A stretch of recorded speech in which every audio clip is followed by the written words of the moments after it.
technology that induces relaxation and calmness superior to benzodiazepines like Xanax and Valium, but without the complications?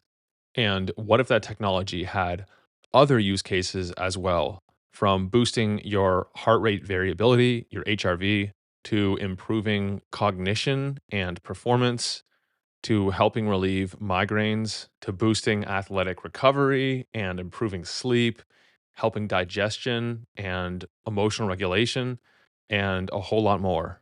That's what we're covering today with our guest, Dr. Nick Hool.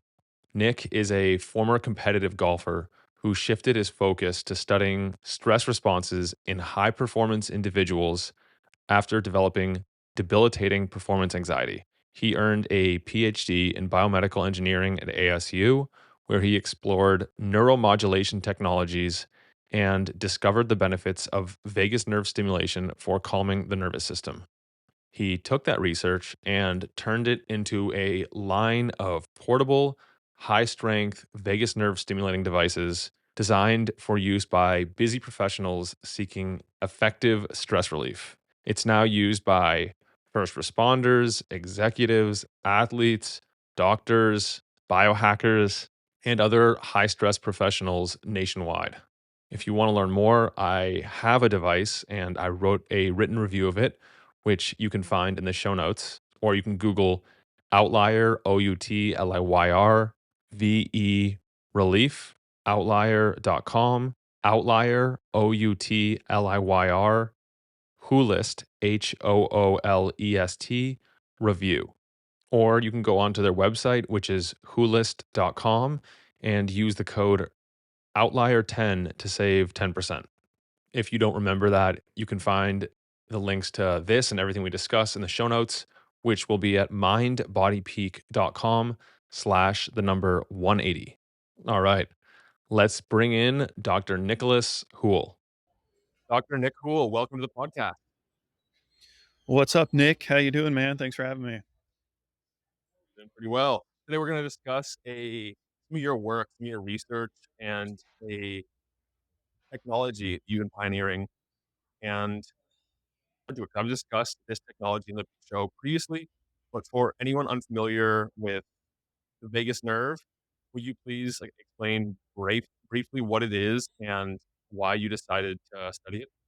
Yeah, definitely. I learned about the vagus nerve when I was studying biomedical engineering in my PhD program.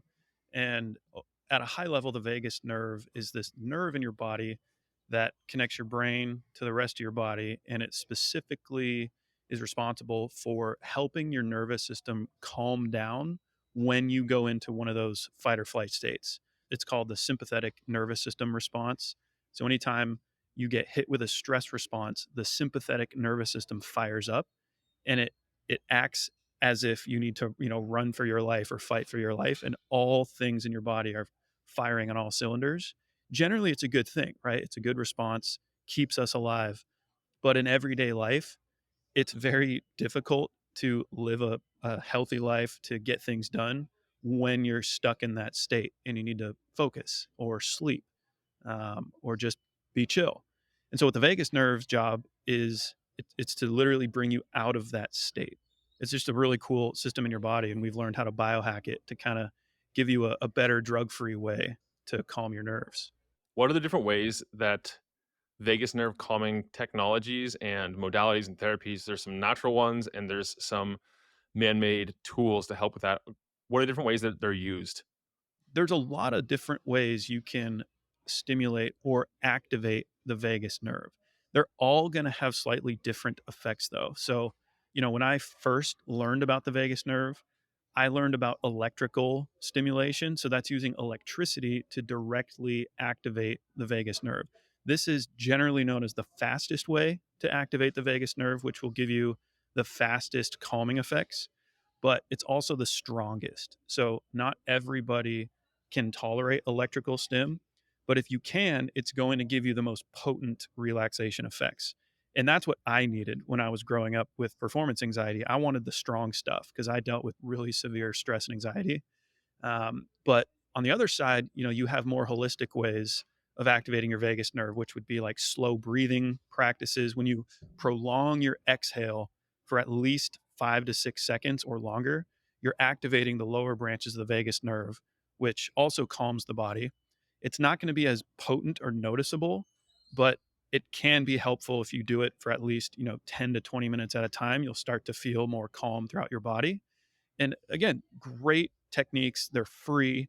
Anyone can do it. It just takes a little bit of effort and time and focus. When I was looking for solutions to calm my own stress and anxiety, I needed stuff that worked fast because I would be out there. I was a competitive golfer growing up. And when I'm on the golf course and I get hit with a stress response, I don't have time to go step aside and be like, hey guys, give me 20 minutes. I'm going to go do some breath work and meditation to calm my nerves. No, you have like 1 minute to try to figure it out. And that's what took me to electrical stimulation because it's so much faster and really effective. And we're basically taking that technology, redesigning it to make it fit with people that are living this on the go, fast paced lifestyle. So, again, a lot of different ways to stimulate the vagus nerve. We're just really focused on, I guess you'd call it the strongest form of vagal nerve stimulation. Is there any risk or downside of if the body is in this like stuck in the sympathetic state, the fight or flight state, where you're feeling that whatever it is in your body to like manually force it out of that state by stimulating the vagus nerve? So are you asking like if your body goes into that stress response, is it healthy to force it out of it? Right? Is that's kind of the main idea of the question. Yeah, I'm curious, like biologically, like if you look at it through an evolutionary lens, humans didn't have access to this form of like high powered technology that could just flip your state within seconds to minutes. Is it safe and is it going to be causing other upstream or downstream consequences? So it is safe in general. When you look at all the research that's been published on auricular vagal nerve stimulation, which is stimulating it in the ear area, and then cervicals on the front side of the neck, very, very small percentage of people get negative side effects from it. It's like last time I looked, like 0.3% of people actually experience negative side effects. So it has a very high safety profile. In terms of do you want to pull yourself out of a stress response? Generally speaking, like you'll know if the stress response you're experiencing is bad. If suddenly some person rushes at you and wants to fight you, your body's going to go into fight or flight. That's a good thing. You're not going to think like, I just want to chill right now. But once the event is over, for the next several hours, you're probably fired up and it's super uncomfortable. That's when you do want to bring yourself out of it because when you're stuck in that state for a long period of time, you can't think straight. Your muscles are jittery. It's just a miserable feeling. And it's not good for you. It's not healthy to be prolonged in that fight or flight state. So, yes, we do want to pull yourself out of it as soon as you can. And generally, there's very, very low rate of side effects when you use this technology. Okay, and can you clarify more about the different types of technologies? There's the auricular and there's the cervical. And so, what's the difference? Why would you choose one versus the other? Totally. So, when I first started this mission to come up with a better drug free way to calm someone down fast, I learned about the vagus nerve, and this was in 2018, reading all the research papers, trying to understand what are the protocols, what are the techniques. And I learned there's two types of branches of the vagus nerve that you can target non invasively. You have the auricular branch of the vagus nerve in the ear area, and the cervical, which is on the front side of the neck. Now, I looked at both of these because I'm trying to figure out which branch is better, if any is better. The first thing to understand is for the cervical branch of the vagus nerve on the neck, it's anywhere from 1 to 3 centimeters below the surface of the skin. It's deep in there behind some muscle tissue. It's kind of behind the carotid artery. And so, what that means is if you're going to electrically stimulate it, you need a large amount of power. There's one company out there at the time that did all the clinical research on cervical vagus nerve stimulation, and the number that they're using, the power output to stimulate the nerve, was up to 55 milliamps of current. A lot of people probably won't really know what that number means, but to put it in context, like most nerve stimulators are around 2 milliamps of current. So if you've ever done like a tens unit, usually you're way below 10 milliamps. So if you're doing 55 milliamps, that is cranking the thing. You're going to get muscle contraction in your neck. You're going to get some facial twitching, and that's totally normal, totally safe. But for me, that experience was not the experience I needed. Like when I'm out there, I need something that's going to be comfortable and easy to use. I don't want to have my face contorting and people looking at me being like, dude, what's going on right now? So that application was out. It was like, it's just the user experience is not there. Looked at auricular vagus nerve. And this one was interesting because you can use these like earbud electrodes, we call them. They look like music earbuds. And you can put them in your ear canal or you can clip them to the sides of your ear or the earlobe. And it's very discreet. And what's cool about the auricular vagus nerve, it's right underneath the skin. So it's not very deep. You don't need nearly that much power to hit it. And so I tried those and I was like, okay, this user experience is perfect. However, the challenge with auricular is you're targeting a very small branch of the vagus nerve. And so because it's such a small branch, you have to have longer like amounts of time of stimulation to get the desired output. So typically you're going to need to stimulate for 10 to 20 minutes at a time. And again, for me, it was like, that's too long. Like, I need something that works fast. So, both branches were interesting. They had the benefits I was looking for, but neither one of them really nailed the user experience that I needed. So, what we did is we created our own device that targets the auricular vagus nerve and all the auricular nerves in the ear. And we're targeting it right underneath the earlobe. So, the auricular branch travels towards the brainstem, but when it does, it kind of drops a little bit right under the ear and then goes to the brainstem. So we're targeting it in what a region called the tympanomastoid fissure. Fun word to say. It's that soft spot right behind your jawbone under the ear. And so we have this cool little device. It's a handheld unit, very small, discreet, put it in your pocket. You take the cap off, it's automatically going. There's no wires, there's no apps, there's no messy gel you have to put on or clean up when you're done. And you just put it right there in the spot and it lights up all the nerves at once. And so what we found was in this location, we're hitting more branches of the nerve at the same time, and we can deliver more amounts of power. So when you're stimulating inside the ear, if you deliver generally more than 2 milliamps of current, it gets very uncomfortable. It's got like a shocking effect because the ear is very sensitive. But right under the neck, it's not as sensitive. And so you can crank it up a little higher.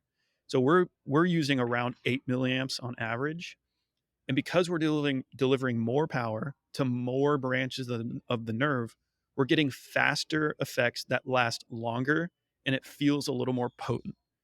So this was what I prototyped when I was in my PhD. And when I first tried it, I was like, that is the spot, like right there. It's super comfortable, very easy to use. I'm feeling that shift within about 15 seconds of use. And then when I use it for, a few minutes at a time, I let go and I feel this like wave of calm come over my face. My shoulders are relaxed. They're a little heavier. And I'm like, we found it. This is the modality that I needed when I was a competitive athlete out there. And so today, we are just designing products that target the nerve in that location. The goal is to make them as easy and convenient as possible. And we're trying to eliminate the amount of time it takes to get the effects. And with ours, literally you'll feel that shift in about 60 seconds of use. So long story, but that's kind of how we arrived at this design model. And it's pretty cool to use. Yeah, it's pretty cool to use. I like that you have a magnetic cap. And for those not watching the video version of this, Nick was showing, demonstrating, stimulating his vagus nerve, his auricular vagus nerve right under his ear. And I also noticed when doing my own research that there are different ways of using vagus nerve stimulators, different places to apply them. The most famous is probably the ear canal, the ear lobe, and then also for the auricular vagus nerve stimulators, like I forget what you called it exactly, but right underneath the ear, A that area, tympanomastoid fissure. tympanoid mastoid fissure. And then there's also I think the forehead and the top of the wrists. Is there any research on the effects there? Absolutely. So this is also a really cool product because by design, it can be used as a multi-purpose nerve stimulator. most of the vagal nerve stimulators out there, you can't put it anywhere else on the body. If you're using an ear clip, well, you can't clip it anywhere else. It just clips on the ear. If you're wearing a neck wearable, it just sits there. You can't target anything else. This is handheld, and I can apply it anywhere on my body and target any nerve. The other issue I had growing up was I got a lot of headaches. I got multiple headaches a week. I wouldn't say they were like cluster headaches where it was severe pain, but it was just mild headaches all the time. It was really annoying. What I found when I was doing my research is there are devices called trigeminal nerve stimulators, which is in the forehead. And when you stimulate the trigeminal nerve, that's shown to reduce headache pain, and when you do it on a daily basis, it also prevents future migraines from occurring. Now, it doesn't wipe them out completely. You're not going to be free from migraine forever, but it can reduce the frequency of getting them, and it definitely reduces the severity of it in the middle. And so, what you can do with this product is we have a certain mode that we've programmed into it. You can put it on the trigeminal mode, and you just apply it right in the middle of the forehead and just move it around a bit, and when you hit the trigeminal nerve, you feel this like buzz go up the top of your skull. It's a strange feeling, but it feels so good when you have a headache. In the middle of that pain, it just blocks the pain and you just don't feel the headache pain while you're doing it. So it's not like our core application. It's more of like a bonus protocol for this product. So we'll teach people how to do it. Um, but yeah, I mean, you just kind of move it around in this area, you hit the nerve and just hold it there for a couple minutes or really as long as you want anytime you're having a headache, and it just feels really good. A lot of research that supports that use. There's FDA cleared devices for sale that are they're more like patch electrodes. So you stick it on your forehead and it stays there for 15, 20 minutes. This one is a little different. You just hold it in place. It's not going to stay there, but slightly different design, but gets the job done. And then there's also other research that trigeminal nerve stimulation induces drowsiness. So it can help you fall asleep a little quicker. And so, what I love about this is you can combine nerve stimulation protocols. You can do a few minutes on auricular to calm your nervous system. And then immediately you can do a few minutes on trigeminal to induce drowsiness. So, you do that for 5-10 minutes while you're laying in bed right before bed, and you'll fall asleep. It's really awesome. And so, pretty fun little multi purpose tool. Yeah, and if you're not laying in bed yet, you could also be watching TV or sitting on the couch or something and apply it at the same time. Exactly. It's so easy to use. There's no setup time. There's no apps, wires, gels. And it doesn't take 15, 20, 30 minutes like a good meditation session would. It's pretty cool. I mean, you feel that shift within about 60 seconds. Um, but the cool thing is you can also use it for as long as you want.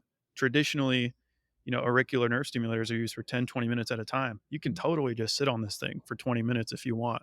Yeah, and the sensation itself is interesting. It's fairly unique. It kind of reminds me of like a not the best analogy, but like when you tap your funny bone on something, that like tingling, kind of like that, Yeah. but like not uncomfortable per se when I apply it right below. It's a feeling most people have never felt before. And it's a little hard to describe.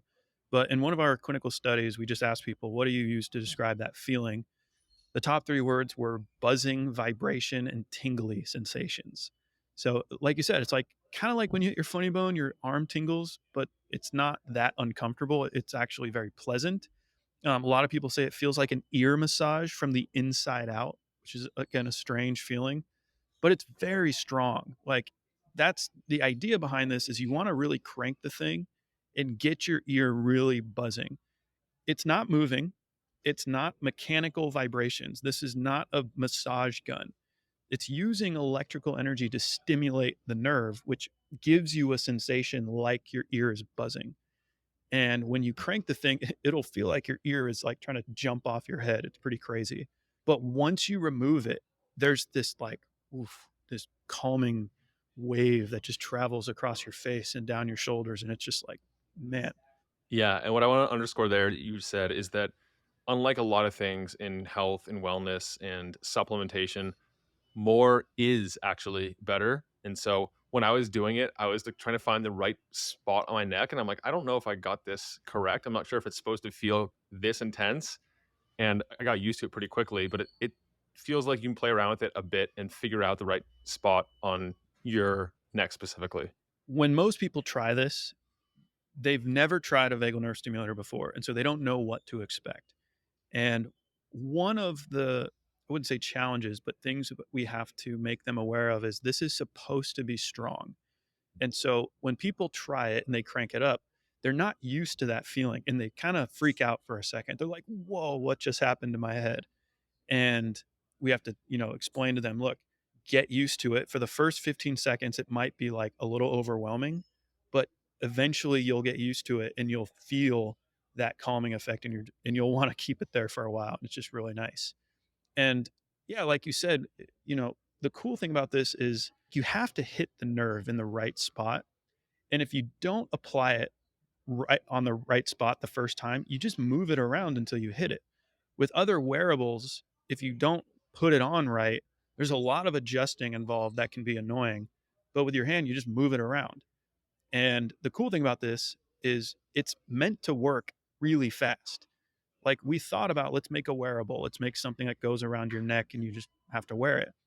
But if you think about it, to apply a wearable is going to take me at least 60 seconds to open it up from the case. I'm going to have to apply it around my neck, and then I'm possibly going to have to connect wires to it. If it's wireless, probably have to connect to an app. So you're looking at like maybe 3 minutes of setup time. But if it only takes 60 seconds to get the effect, it takes me longer to set it up than it does to get the benefits. And so we like the handheld because it takes me 2 seconds to take it off and apply it. To us, handheld makes more sense when you're looking for faster results.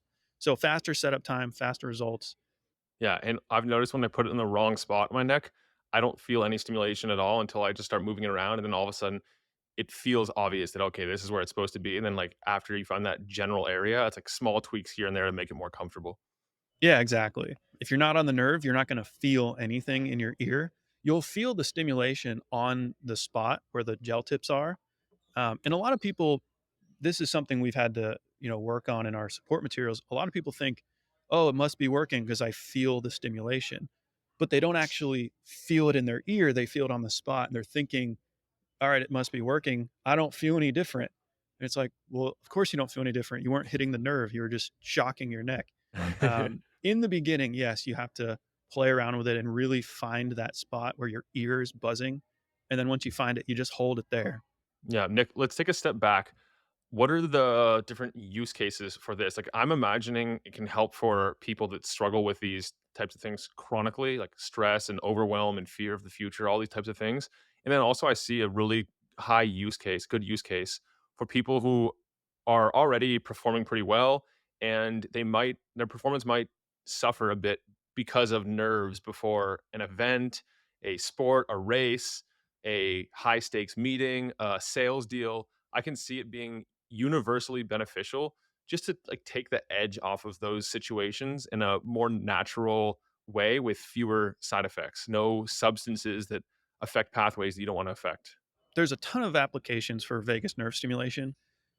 I am not primarily in business to create the best vagus nerve stimulator to solve all the problems vagus nerve stimulation could help with. My main goal is I want to help high performing professionals perform better under pressure so they can accomplish their goals and live a better life, right? That was my problem was I had these big dreams, but stress and anxiety just wrecked my ability to perform. And vagus nerve stimulation can really help with people who deal with stress and anxiety. And so the first application that I'm most passionate about is helping people when they have to go perform something under pressure where you know, there's a lot of things on the line. Maybe it's presenting in front of 100 people, 1,000 people. Maybe it's a small boardroom presentation. Maybe you're an athlete, a musician. And when you feel those nerves, generally those are good. You want to be nervous because you know it's important. But there is a line where once it gets a little bit too much, then it wrecks your performance. And so for those people where you're just way too, sympathetically dominant, we're bringing you back down to that perfect balance of nerves and calm so you can focus and perform. And that's what this device does. So you would use it anywhere from 1 minute to 5 minutes depending on how severe your condition is right before the event. So if I'm about to walk into a boardroom, I'm going to do this for a few minutes right before. And it's great because there's no setup time. No one's looking at me weird because I'm wearing a wonky device. it looks like I'm talking on the phone, right? When I'm just sitting here like this, people think I'm on a phone call. There's nothing that is weird looking about this, and it works really fast. And that's probably the first application. It'll just kind of take the edge off when you are trying to perform in a high pressure situation. The second one would be stress recovery. So if you just experienced something that triggered a stress response, so just generally think like a first responder, right? Like you're responding to a critical incident and you're having to clean up a mess that triggers some traumatic experience or something. After that's done, you might get into your car and it's just you and you're dealing with what you just saw. And your body goes into that fight or flight state. And what are you going to do to recover from that? Like you can try breath work, you can try meditation, but when you just saw something that triggered that stress response, unless you are trained in yogic breath work and meditation for years, like that's not going to do a thing for you to help you calm down. And so that's probably the second best use case for this is right after a stressful event. It's really good at bringing you back down to baseline so you can just chill and focus. On that note, I'm curious, post stress, if something like, say, a really intense exercise session or a competition where like you really beat your body up by putting it through a lot, your cortisol, your norepinephrine, your epinephrine, they're all sky high. Would this actually accelerate like athletic, like muscle recovery too? Yeah, it would. Because when you think about it, take wind sprints, for example. When I just sprint as fast as I can and then stop, what's happening is I'm going into fight or flight for a second. And then when I stop, I'm going into rest and digest. And there's a lot of research out there where endurance runners and sprinters have the highest vagal tones, and that's measured through HRV, which means their vagus nerve is really strong. And what that means is their body's really good at recovering. And so typically, people that are more fit are going to have stronger vagus nerves. It's not because working out per se strengthens the vagus nerve. It's after you work out really hard, generally speaking, your body has to go into recovery state. And so the vagus nerve is fired up to help your body recover. And so when you add this into a post workout, you're enhancing your body's ability to recover. And so that's another thing. We have a lot of professional athletes that are using it in the locker rooms, post games, post workouts.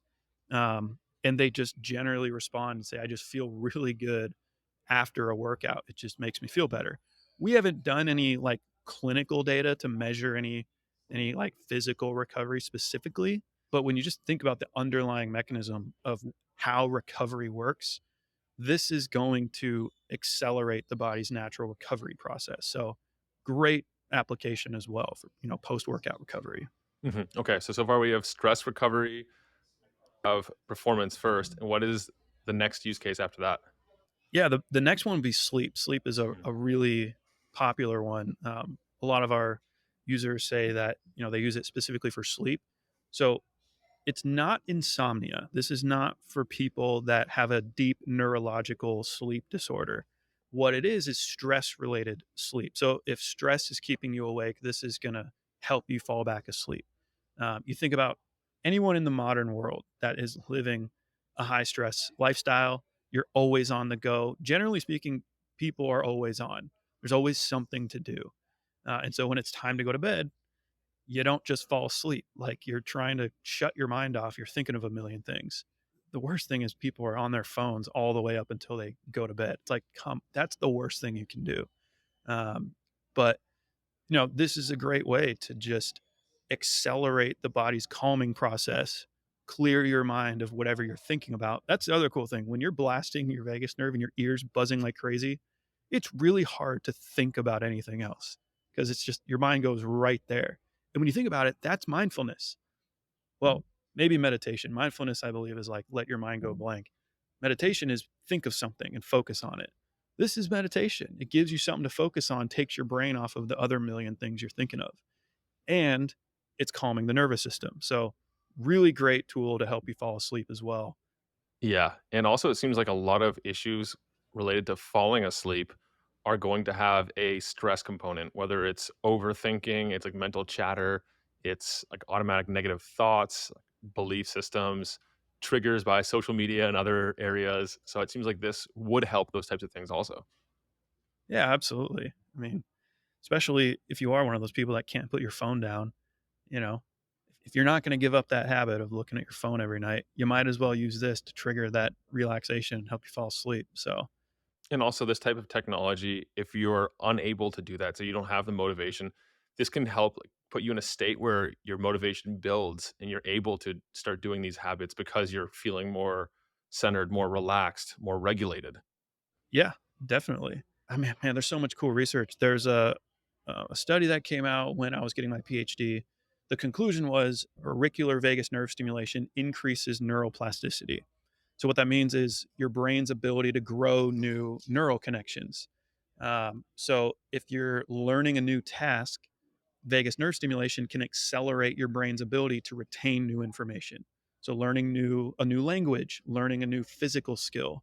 I guess really anything you want to learn, using vagus nerve stimulation like right before a practice session is going to help your brain retain whatever you're practicing better. And you know, there's another cool thing that we found in our research was using the device for 10 minutes right before a golf hitting task and a golf putting task. We were also able to double the golfer's subjective quality of feel of each shot. And in the placebo group, there was no change. And so, quality of feel, generally speaking, that doesn't sound like anything. But if you're an elite performer, feel is everything. Feel is the most important thing to get dialed in. That's another word for saying you're in a flow state.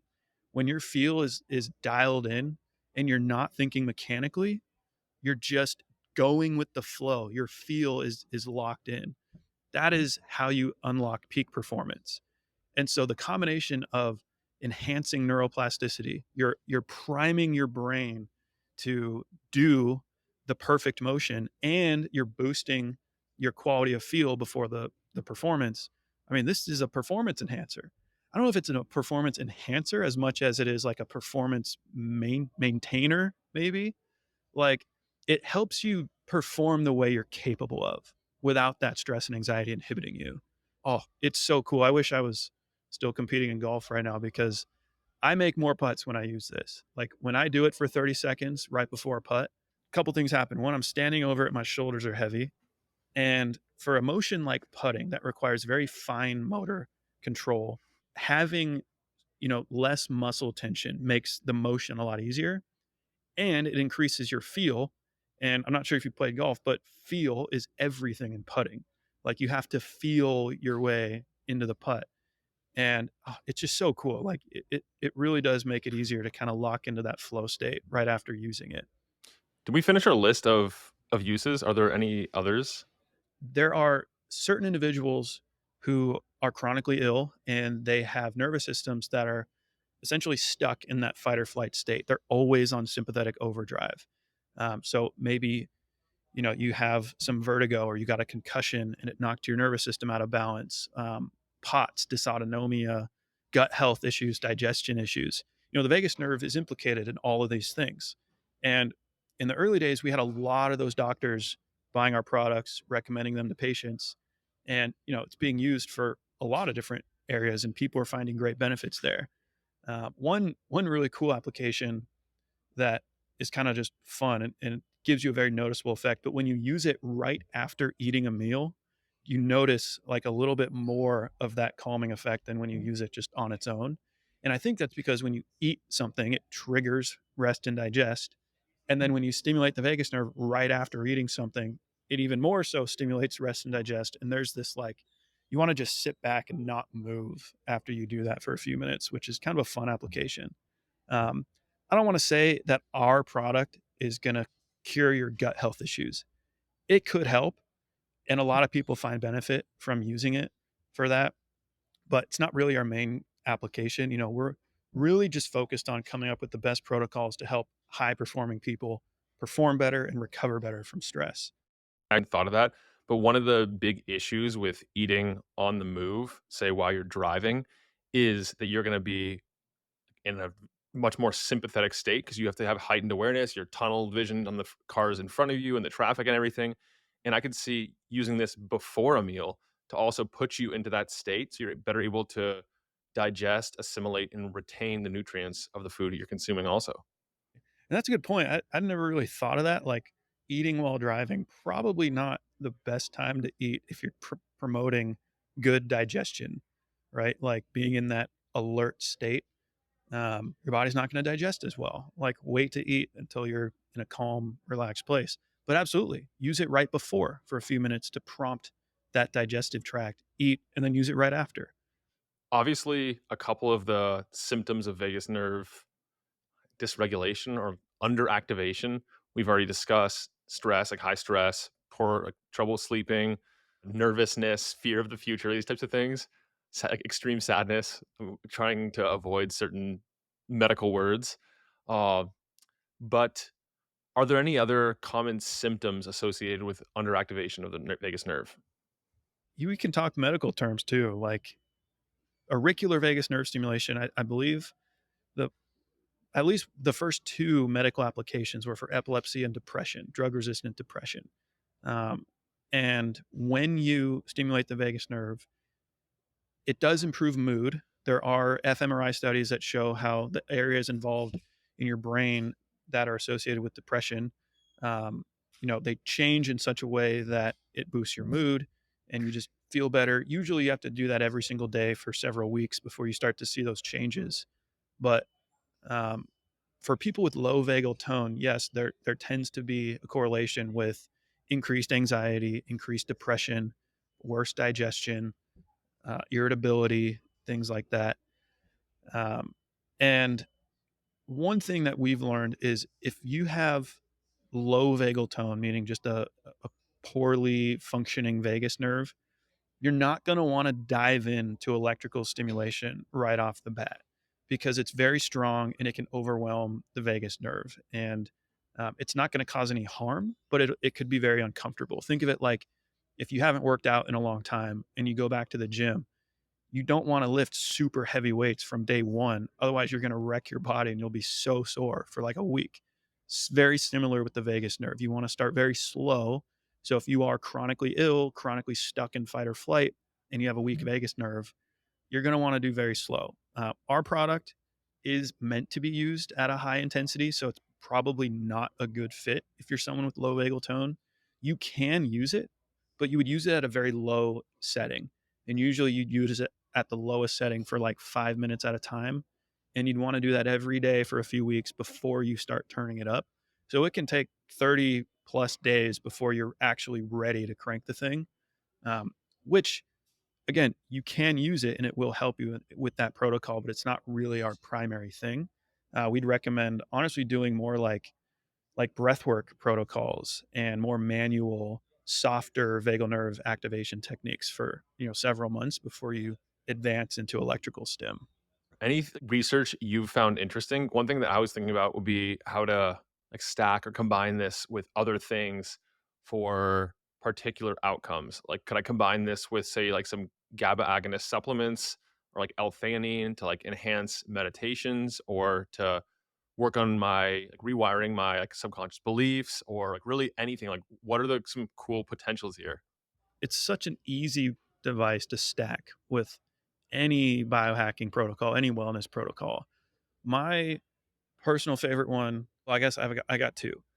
The first one, if I'm trying to like fully maximize that potent calming effect, what I'm going to do is I'm going to exhale slowly and forcefully while I'm stimulating. So when you do a forced, prolonged exhale, like I'm pursing my lips and pushing my exhale out of my lips for about 5, 6 seconds, I'm activating the lower branches of the vagus nerve. And when I stimulate the upper branch, I'm getting a more fuller vagal activation effect. And it's very like strong. I mean, you do that for just 3 breath cycles and you'll be like, whoa, like I, I don't want to move right now because my body is just still. I don't do that very much longer than 60 seconds because if you force your exhale, like it's almost like you're blowing up a balloon. I mean, you can get lightheaded, but that is a technique that can like kind of really strengthen your vagus nerve in a natural way. So I'd say that's my favorite if I'm like really stressing out. And if I'm about to take stage or do something in front of a bunch of people, that's what I would do to calm my nerves. And it works really well. The second one is my personal favorite, but it's more like a long term. You have to kind of create a daily habit with this. If you're a high performing individual and you deal with stress, anxiety, or even if you don't deal with stress and anxiety, what I like to do is combine it with a visualization protocol.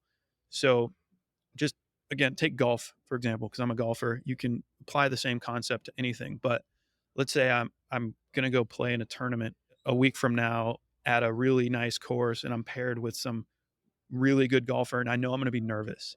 What I'm going to do is I'm going to lay down in my room on a comfortable place, close my eyes, and I'm going to visualize myself on that golf course, playing with that person, with everyone around me watching me.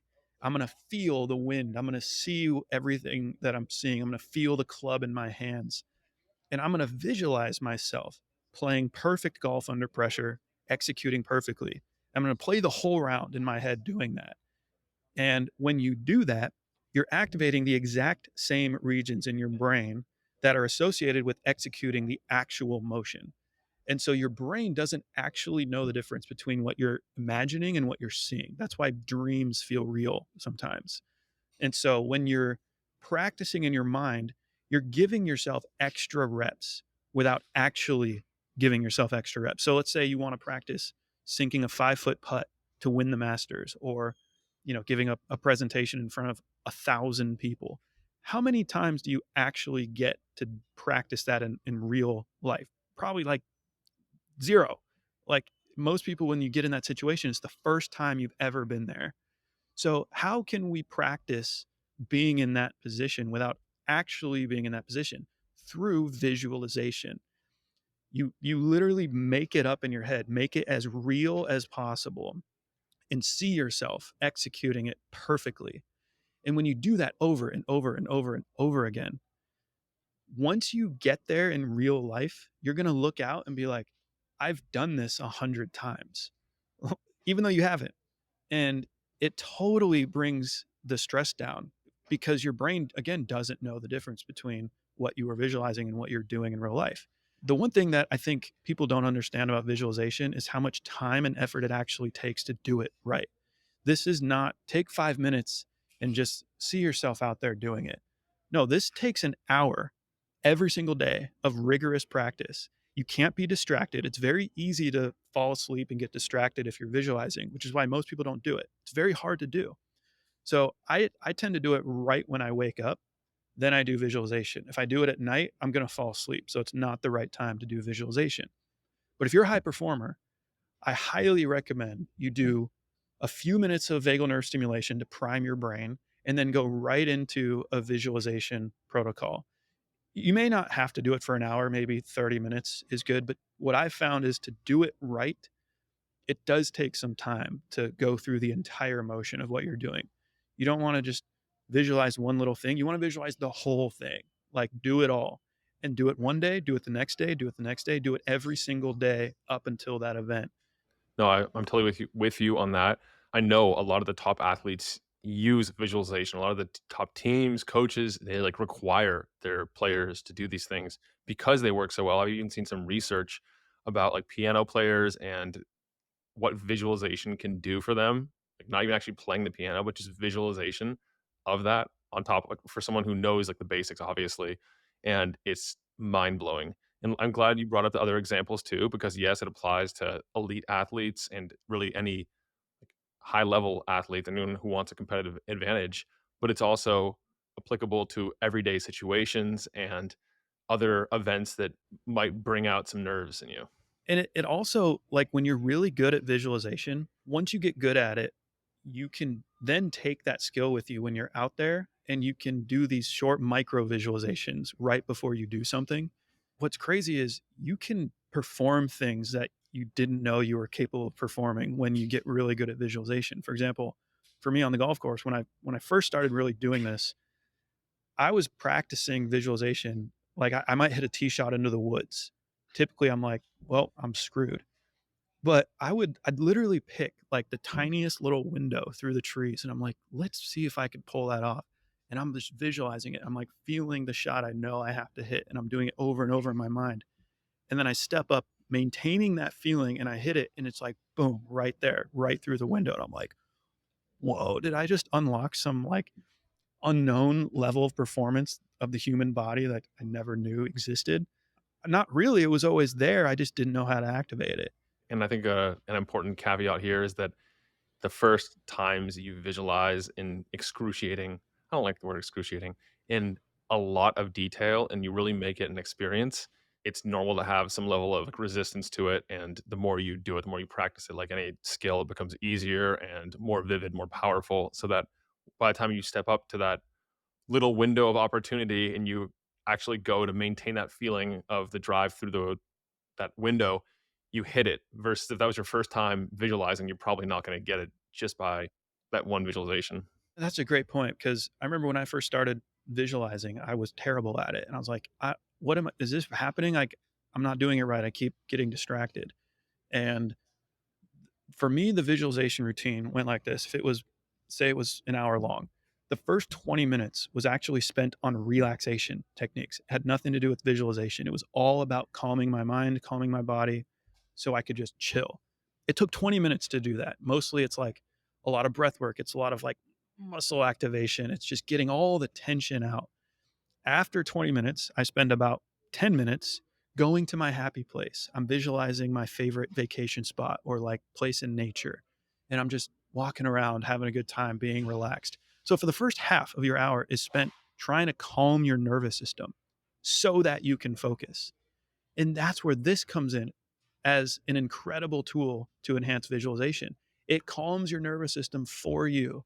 So I, I can eliminate that 30 minutes it takes me to get into the right visualization state and I can bring that down to about 5 minutes.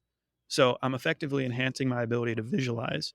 And now it helps anybody who wants to get into visualization do it a little better. And I can also take it with me when I'm out there and use it right before a performance to just prime my nervous system, visualize a little better, and just execute what I need to do under pressure better.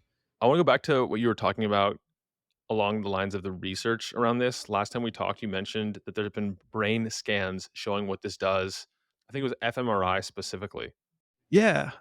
So when I first started looking into the research, I'm reading the published literature out there. I'm like, what have people done? What's happening?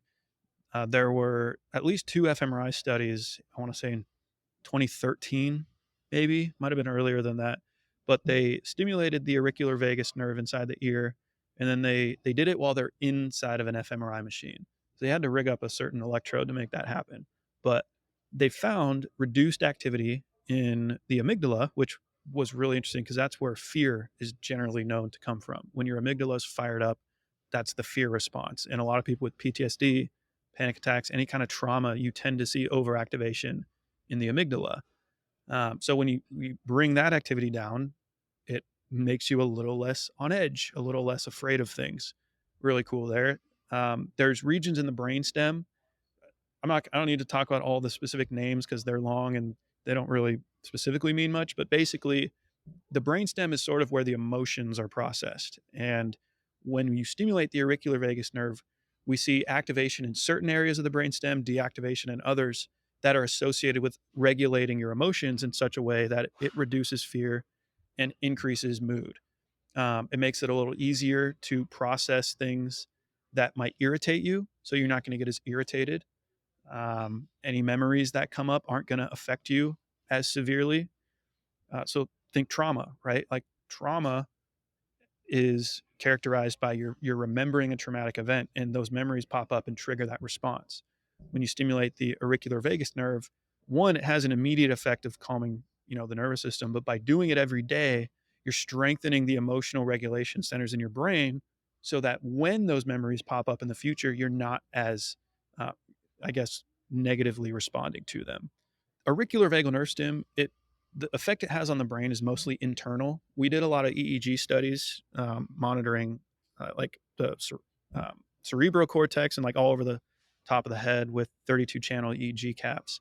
And in general, we didn't really see much difference in brain activity. One thing we did see was an increase in what's called coherence. So it just means, all the frequencies throughout the brain generally become more aligned. If you're in high beta, it might mean all of the brain waves are in high beta. If it's in alpha, it means all the brain waves are in alpha. That would be a perfectly coherent brain state where all the regions in your brain are putting out the same frequency. Generally, that doesn't mean you're going to be more relaxed or more focused, but it means your brain is processing more efficiently. It's not using as much energy to process whatever it is you're processing, which is where the cognitive enhancement aspect comes from. It helps you retain more information better. It just puts your brain into a more efficient state where neuroplasticity can happen. And usually you see that immediately. You stimulate it one time for one session and you see those changes after one session. They don't last forever. It's not like you do it once and boom, I'm perfectly coherent for the rest of my life. No, you got to do it a lot. Do you know how long that brain coherence lasts? Is it like a minute afterwards, an hour, a day, a week? Well, it's at least 10 minutes because we would do these 10-minute baselines and 10-minute post sessions. And we would just take the average during a 10-minute session. We never did any long term follow up. We were mostly interested in what's the immediate effect this has on the brain and the body. And I was interested in immediate effect because I wanted fast results. I wasn't looking to have something where I do it in the morning and it lasts all day. I just wanted something where right before I'm going to do something stressful, I want immediate results. So that's why we were looking at what's the immediate impact. But I would say from what I've seen, the research, um, the effects that vagal nerve stim has on the body at most might last an hour. That's very average, right? There's people where it can last all day, depending on your underlying conditions, and there's some people who last 10 minutes. But there's one study I found that they made a conclusion that the duration of the lasting effect is about 4 times the length of the stimulation session. So if I do it for 10 minutes, it'll last for 40 minutes. And it maxes out at around an hour. So if I did it for a full hour, I'm not going to get 4 hours of lasting. I might only get an hour at most. So there is a limit to the lasting effect.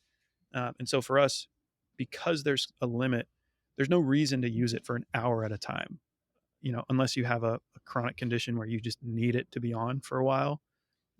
If the effects only last up to an hour, then let's just do it for a few minutes at a time because that's all that's really necessary anyway. But what's cool about this is I can whip it out and use it for 5 minutes, put it away, and 10 minutes later I can do it again.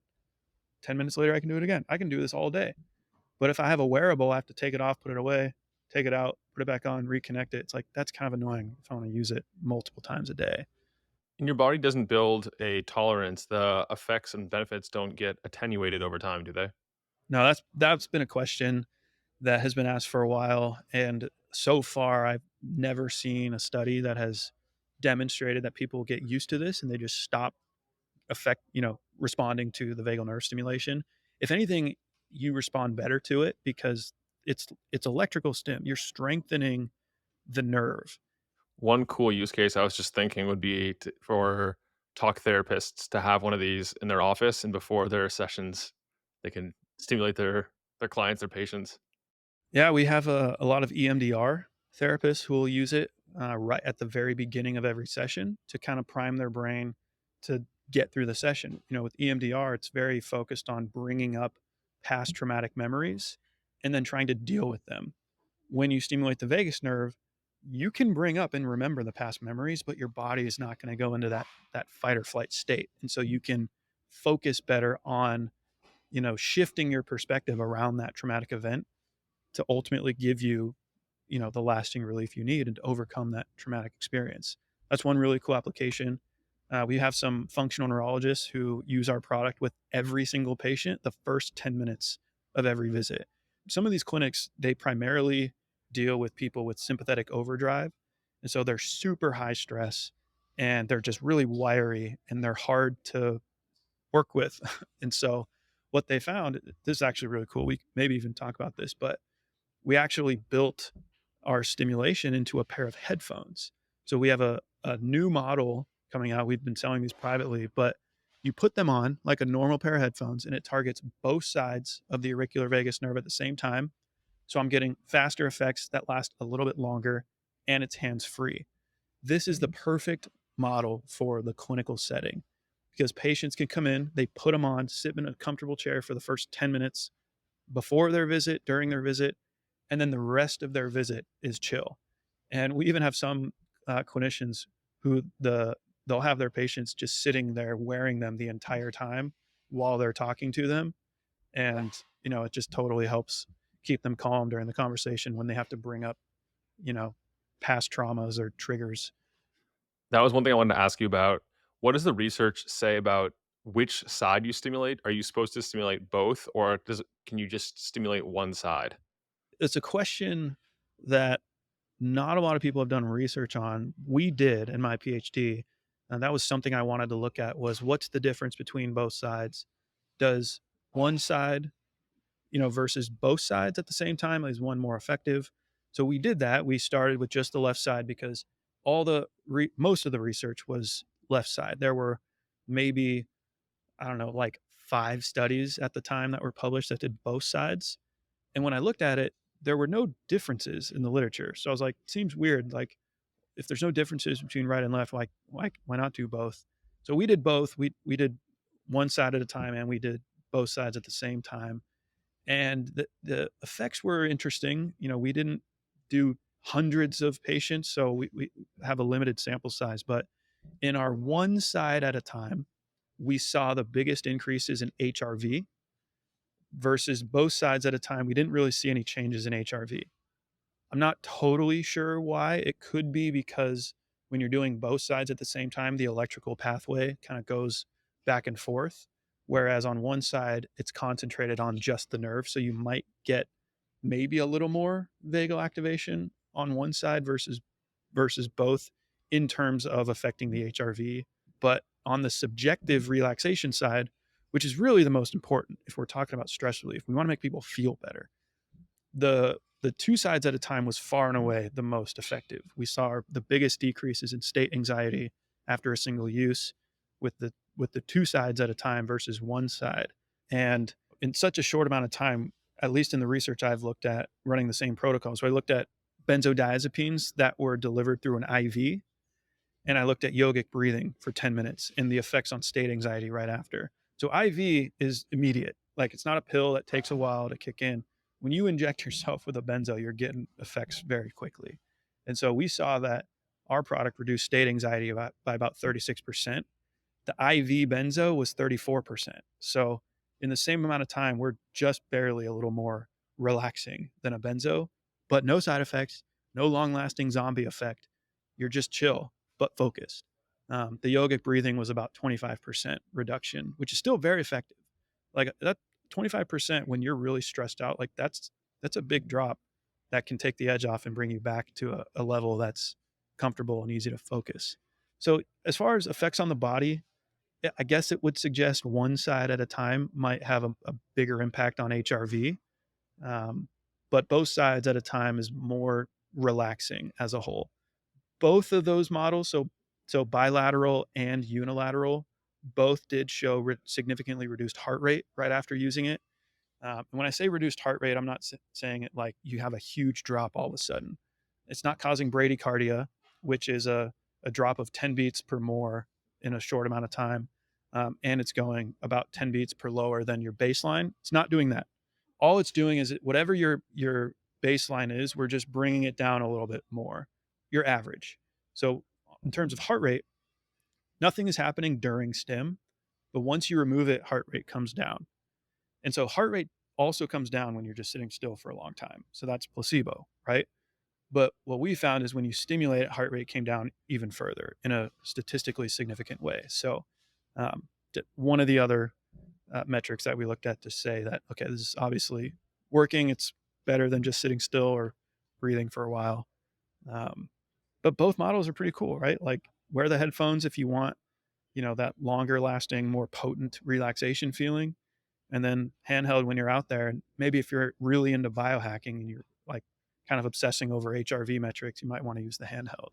Yeah. I want to underscore something you said a minute ago that you kind of just glossed over, and to me is very profound. That this had a 36% improvement to state anxiety versus benzos, which are incredibly powerful drugs, only had 34%, which makes this more powerful. And yes, not quite as fast, but that alone shows that this isn't just another little device that it has can have profound effects. Yeah, it's crazy. When I looked at that study, I was like, this can't be real.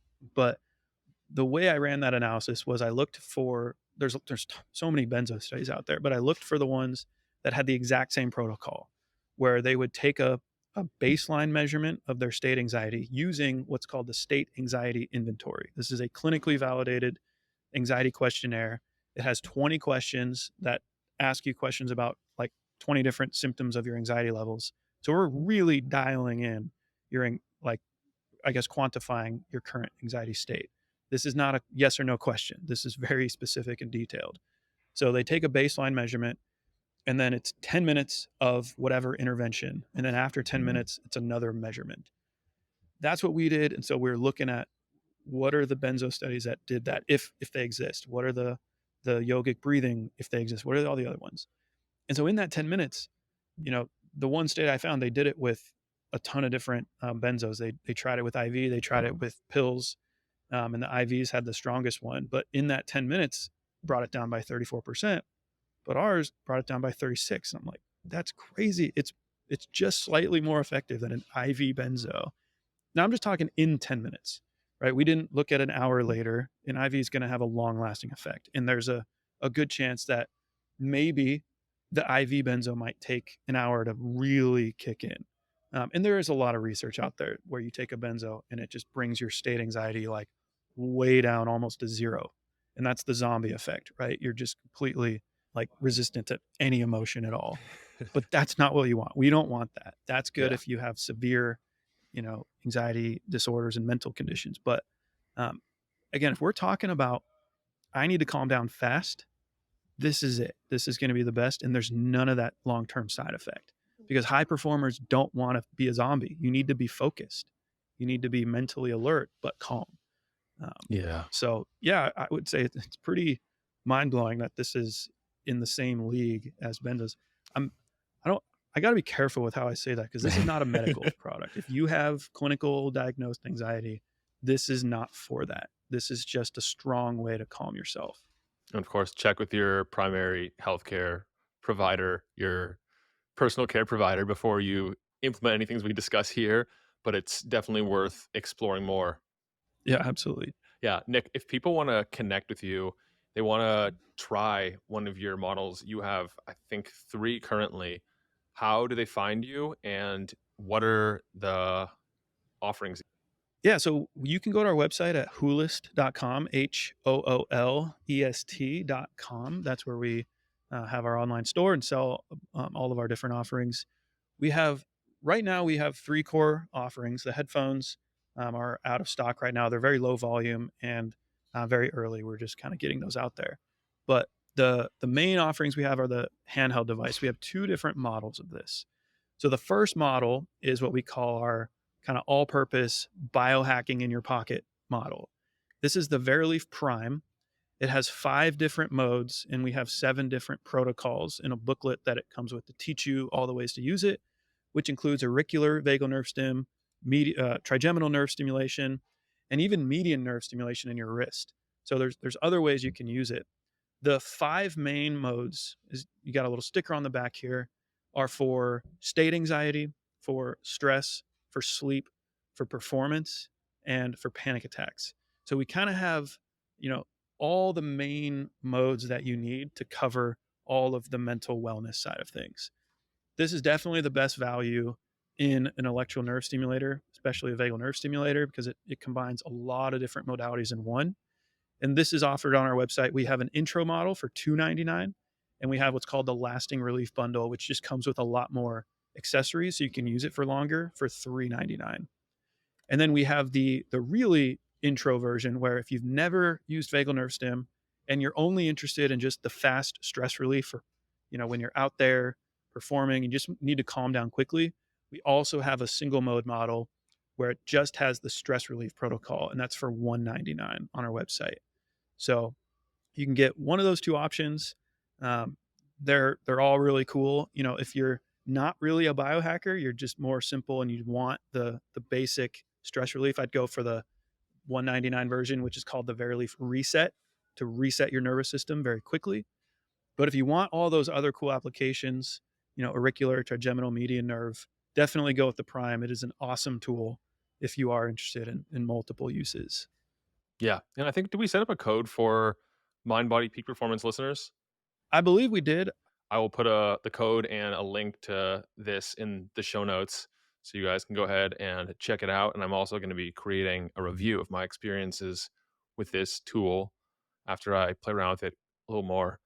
Thank you so much for taking the time to join me on the Mind Body Peak Performance podcast today. Awesome. Thanks, man. I hope that this has been helpful for you. If you enjoyed it, subscribe and hit the thumbs up. I love knowing who's in the 1% committed to reaching their full potential. Comment 1% below so that I know who you are. For all the resources and links, meet me on my website at mindbodypeak.com. I appreciate you and look forward to connecting with you. As a reminder, the information depicted in this video is for information purposes only. Please consult your primary healthcare professional before making any lifestyle changes.